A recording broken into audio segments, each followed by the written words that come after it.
재해 코드에 관해서 살펴보겠습니다. 재해라는 용어가 있고 상해라는 용어가 있는데, 이 생명보험사 쪽에서는 재해라는 용어를 사용하고, 손해보험사, 화재보험 이쪽에서는 상해라는 용어를 사용을 합니다. 그래서 둘의 개념은 단어가 다르듯이 조금의 차이가 있는데, 겹치는 부분도 많지만 전체적으로 똑같냐, 같지는 않습니다.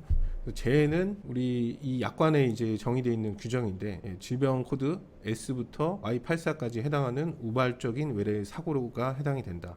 그리고 감염병에 관한 법률 중에서 제1급 감염병 요게 해당이 된다. 이렇게 되어 있습니다.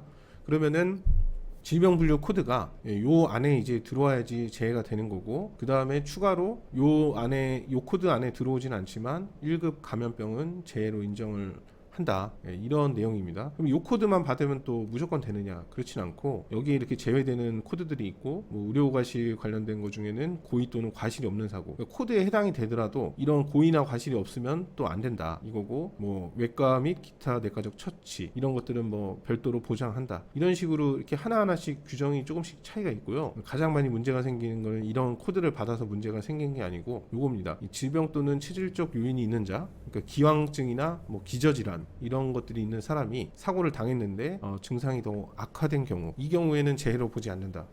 이 규정 때문에 많은 분쟁이 일어나고 있는데, 이 S코드를 받아서 예를 들어서 청구를 했는데 이 사람이 체질적 요인이 있는 자였다, 그런 것들이 악화돼 가지고 그런 것들이 같이 경합해서 사망을 했다, 그러면은 재해로 보지 않는다는 이런 주장을 펼치게 되는 겁니다. 그리고 실제로 병원에서 제일 자주 사용되는 코드는 S코드, S코드가 제일 많이 사용이 되고 T코드 이렇게도 사용이 되는데, 재해에서 이 S코드를 받으면 또 무조건 되느냐? 그렇지가 않고, 예를 들어서 허리 염좌 같은 경우는 S코드 S33.4인가 5인가 이 코드가 부여가 되는데, 그 코드는 S코드죠. 근데 다쳐서 갔을 때만 무조건 나오는 코드는 아니라는 겁니다. 예를 들어서 허리가 아파서 갔는데 의사가 S 코드를 부여했다, 그러면은 이게 외상이냐 다친 거냐 이렇지가 않다는 거죠. 이 코드는 맞아도 우발적인 외래 사고가 해당이 되는데 요 문구에 이제 해당이 안 된다, 이런 식으로 분쟁이 발생할 수 있는 겁니다. 그래서 사고 내용이나 이런 게 있으면은 또 명확하게 설명을 하셔야 되고,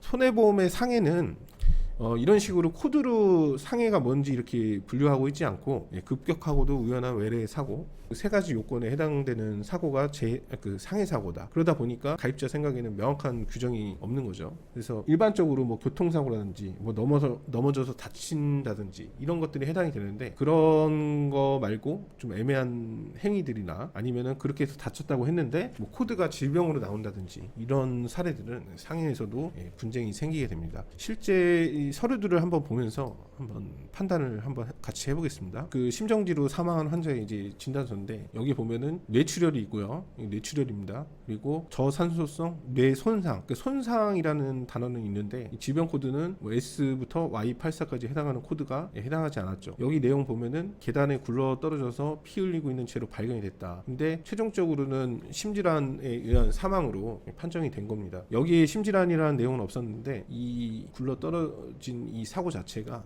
그런 걸로 발생했다, 이런 식의 이제 분쟁이었는데, 케이스를 보면은 재해 사고는 맞죠. 근데 재해 분류표에서 열거하는 그 재해 코드를 받지 못한 겁니다. 그래서 이 케이스 같은 경우는 보상 처리가 거절이 된 거죠. 그리고 다른 차트를 보면은 예를 들어서 S 코드만 있으면 그러면 무조건 되냐, 그런 것도 아닙니다. 왜냐면은 단순하게 이 재해 코드가 있으면은 아무런 문제 없이 보상 처리를 하는 게 아니고, 아까도 말씀드렸지만 우발적인 외래 사고인지, 그다음 지급 대상이 아닌 거에 해당이 되는지, 약관에는 없지만 이 사람 기저질환이나 다른 병이 그 사고를 일으킨 건 아닌지, 아니면은 최종적인 보험금 청구가 된 그 사유가 다른 원인으로 발생한 건 아닌지, 이런 식으로 따져보게 됩니다. 그러면은 병원의 기록이나 검사 기록, 결과 이런 것들 전체적인 차트들을 다 종합해서 판단을 하기 때문에 단순히 재해 코드 그냥 받아서 내면 무조건 처리하는 게 아니라는 거죠. 예를 들어서 재해 코드를 받아서 내가지고 현장 심사를 했는데, 예를 들어서 머리를 다쳐서 병원에 간 환자가 청구를 한 거라고 만약에 가정을 해보면, 그러면은 다친 내용이 있는지를 또 확인을 하게 됩니다. 뭐 확인하는 방법은 뭐 여러 가지가 있는데 뭐 제일 많이 사용하는 방법은 병원 내원 경위를 확인을 하는 건데 두통으로 돼 있고 오른쪽 머리가 아프다. 머리가 당연히 다쳤으면은 또 머리가 아플 수는 있겠죠. 머리가 그냥 아프다. 이렇게 병원에 가서 예를 들어서 얘기를 한다고 하면은 사고 내용이나 이런 게 뭐 남지는 않게 됩니다. 그리고 사고 내용을 뭐 상세하게 얘기한다 하더라도 차트에 이렇게 남지 않는 경우도 있습니다. 거기에 이 머리가 아픈데 뭐 다쳐서 그런 뭐 그랬다고 청구를 했다고 가정을 해보면 보험사에서 심사를 할 때는 이런 것들 때문에 아프진 않았을까 이런 생각을 또 할 수 있다는 거죠. 만약에 이게 제 청구권이라면은 또 사고 내용이 없다는 내용으로 보상 처리를 안 하겠다 이런 내용도 주장이 가능하고 원인이나 이런 것들을 의사한테 가서 면담을 해서 확인을 한다든지 해서 이런 것들로 인해서 발생한 게 아닌지 그 과정에서 뭐 소견이나 이런 게 확보가 된다면 지급을 또 거부할 수가 있는 겁니다.